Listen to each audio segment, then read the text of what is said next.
3 6 9 என்ற தொடரில் 30ஆம் உறுப்பு என்ன? எப்படி 3 6 9 இப்படி போயிட்டே இருக்கு.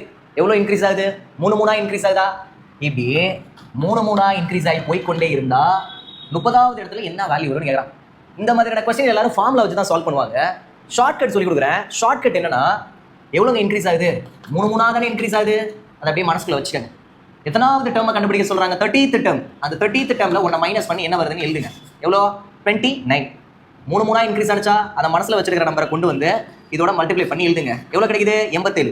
டக்குன்னு ஆப்ஷனை பார்த்து பாஞ்சிடாதீங்க, கொஞ்சம் பொறுமை தேவை.